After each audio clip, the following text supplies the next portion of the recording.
नवांकुर डिजिलेशन में आज chapter 9 sequence and series अनुक्रम तथा श्रेणी पार्ट 5 में आपका स्वागत है। आज पार्ट 5 में कुछ एग्जाम्पल्स जो सीक्वेंस एंड सीरीज से संबंधित हैं, जियोमेट्री के हैं, इनको अपन को समझना है। तो इसमें जो हमने एग्जाम्पल लिखा है 2, 6, 8, 54 का 8th टर्म फाइंड कीजिए। तो 8th टर्म फाइंड, सबसे पहले तो हमने ये इसमें जीपी नहीं लिखा, गुणोत्तर श्रेणी। तो पहले इस सीरीज को पहचानना होगा। 2, 6, 18, 54 कौन सी सीरीज है? समांतर सीरीज है, गुणोत्तर सीरीज है, हरात्मक सीरीज है। तो हमको पता है कि 2, 6, 18, 54 जो है वो गुणोत्तर श्रेणी है। तो इसमें हमने गुणोत्तर श्रेणी जीपी का फार्मूला लगाया है। इसका फार्मूला होता है Tn equal r to the power n minus 1। A की वैल्यू फर्स्ट टर्म होता है, आर की value second term upon first term. इसमें डिवाइडेशन होता है। तो फर्स्ट टर्म 2 है, सेकंड टर्म 6 है, 2 से 6 को डिवाइड किया तो ये 3 आ गया, आर की वैल्यू 3 हो गई। अब formula Tn equal r to the power n minus 1। n की वैल्यू 8th है, कौन सा टर्म फाइंड करना है? 8th term. T8 equal to r की वैल्यू 3, 3 की पावर 8 माइनस 1, 2 इंटू 3 की पावर 7, 3 का 7 से टाइम मल्टीप्लाई और उसमें फिर 2 का मल्टीप्लाई किया तो T8 टर्म जो है वो 4374 इसका आंसर हुआ। अब अपन ये सिंपल सीरीज थी, फिर हमने सेकंड सीरीज जो है वो रूट वाली ली। तो एग्जाम्पल √3, 3 का कौन सा टर्म 7 to 9 है? तो कौन सा टर्म मीन्स इसमें n फाइंड करना है। तो n की वैल्यू अपन को इसमें फाइंड करना है। First term √3, common ratio r equal 3 upon √3, तो इसकी वैल्यू भी कितनी आ गई? √3। Tnth टर्म जो है 7 to 9 है, n फाइंड करना है। जब n फाइंड करना हो तब भी अपन इस फार्मूले का उपयोग करेंगे। Tn equal r to the power n minus 1। Tn 7 to 9 equal √3, r की वैल्यू भी √3, n माइनस 1। अब Tnth टर्म जो है उसके फैक्टर करेंगे। तो उसके हमने फैक्टर किए, 3 की पावर 6 क्या होता है? 7 to 9 इक्वल √3 और √n माइनस 1 का मल्टीप्लाई किया तो √3 की पावर n। अब हमने इसका रूट हटा दिया तो n 3 की पावर 6 इक्वल 3 की पावर n बाई 2 होगा। रूट हटाने का इस मतलब होता है जो पावर है उसमें 1/2 का मल्टीप्लाई कर दिया। तो 6 अपॉन 1 इक्वल n बाई 2, इनका क्रॉस मल्टी किया तो n की वैल्यू कितनी आ गई? 12। तो श्रेणी का 12th टर्म जो है वो 7 to 9 होगा। 12 टर्म क्या हो जाएगा? 7 to 9 हो जाएगा। 12 टर्म 7 to 9 हो जाएगा।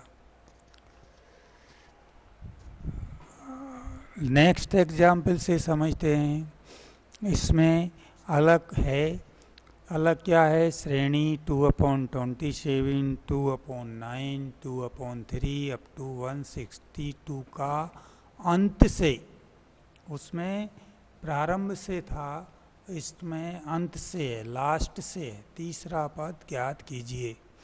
तो इसका लास्ट पद पता होना चाहिए। तो लास्ट पद दिए ही है 162, इसकी ज़रूरत पड़ेगी। आर की वैल्यू वैसे निकालना T2/T1। तो T2 में हमने T1 से डिवाइड किया तो आर की वैल्यू कितनी आ गई? 3। लास्ट टर्म पता ही है 162, n इक्वल कितना है? 3। अंत से तीसरा पद, third term from last, T3 equal L one upon r, इसका ये फार्मूला है। तो इसका फार्मूला अपन को ध्यान रखना पड़ेगा, T N equal L one upon r whole power N minus one. उसमें क्या था, T N equal A R की पावर एन माइनस वन। तो यहाँ आर की वैल्यू वन अपॉन ए है, आर है, और ए के प्लेस पर एल पुट करना पड़ता है। तो आर की वैल्यू कितनी आ गई, 3।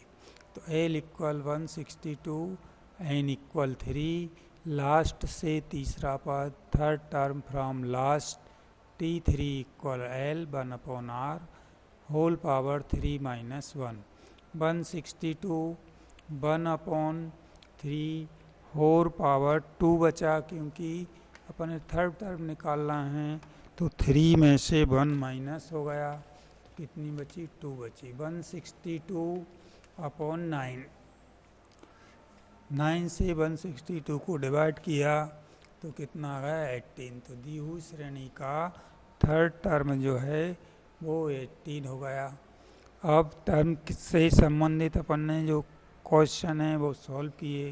कुछ क्वेश्चन आप बुक में देखकर उनको भी सॉल्व करते जाएं। लास्ट टर्म भी और प्रारंभ से वाला भी और रूट वाला भी हमने, और एन टर्म भी कैसे फाइंड करना है, इन 3 एग्जाम्पल से हमने आपको इसे क्लियर किया है। अब गुणोत्तर श्रेणी के एन पदों का योगफल, the sum of N terms of a GP. अभी टर्म पढ़ा, अब उन टर्म का सम पढ़ेंगे, योगफल पढ़ेंगे। तो इसमें 4 फार्मूलेज दिए। फर्स्ट फार्मूला है S N equal A 1 minus r to the power N upon 1 minus are. ये फार्मूला कब लगेगा, जब आर का मान 1 से बड़ा हो, 1 से छोटा, बड़ा हो नहीं छोटा, तब ये फार्मूला लगता है। ए 1 माइनस आर की power N upon 1 minus R, जब आर का मान 1 से छोटा हो। And S N equal A R की power N minus 1 upon are minus 1, R is greater than 1, R की वैल्यू 1 से बड़ी हो, तब इस फार्मूले का यूज करेंगे। आर निकालना हमने बता ही दिया है, T2 अपॉन T1, ये कॉमन रेशो होता है। तो उससे हमें ये चेक करना होगा कि आर की वैल्यू 1 से बड़ी है कि 1 से छोटी है।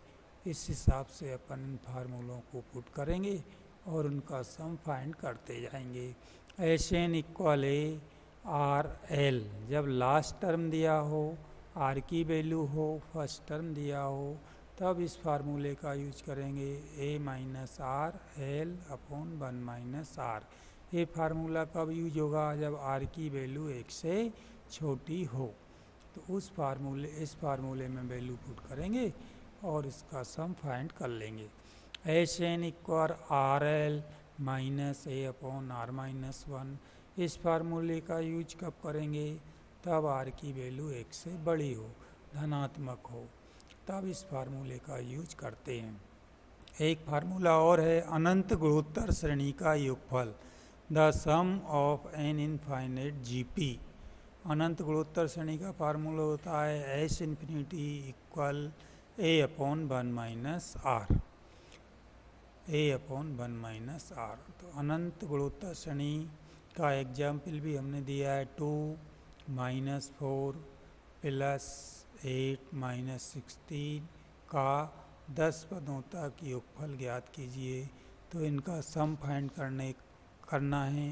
फिर आगे जो एग्जाम्पल्स और देंगे हम, उनमें अनंत वाले भी देंगे, लास्ट टर्म वाले भी देंगे। ये सिंपल वाला दिया है, इससे हमें 10 पदों तक का योगफल ज्ञात करना है। तो फर्स्ट टर्म इस एग्जाम्पल में कितना है, 2। आर की वैल्यू कैसे फाइंड करेंगे, T2 अपॉन T1, और T2 कितना है -4, T1 कितना है 2, 2 से -4 को डिवाइड किया तो आर की वैल्यू कितनी आ गई, -2। एन इक्वल 10, आर की वैल्यू इसमें 1 से छोटी है, इसलिए कौन सा फार्मूला लगाएंगे, एस एन इक्वल ए 1 माइनस आर की power N upon 1 minus R. कौन सा टर्म फाइंड करना है, S 10 equal to 1 minus R के प्लेस पर -2 होल पावर 10, नीचे भी 1 माइनस आर के प्लेस पर -2। इनका सॉल्यूशन निकाला 2, 1 माइनस 2 की पावर 10, इवन पावर थी इसलिए 2 की पावर 10 लिख दिया, नीचे माइनस माइनस का मल्टीप्लाई कर दिया तो 2 + 1 हो गए, 3 हो गए। अब इसको सॉल्व किया हमने, इक्वल -2 इंटू 10 की पावर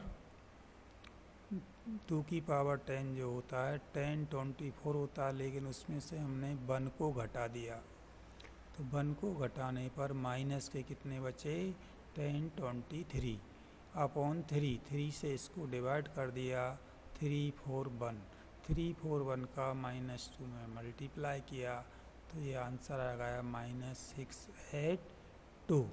इसके बाद हम आगे और एग्जाम्पल सीखेंगे। आगे के लिए थैंक्स।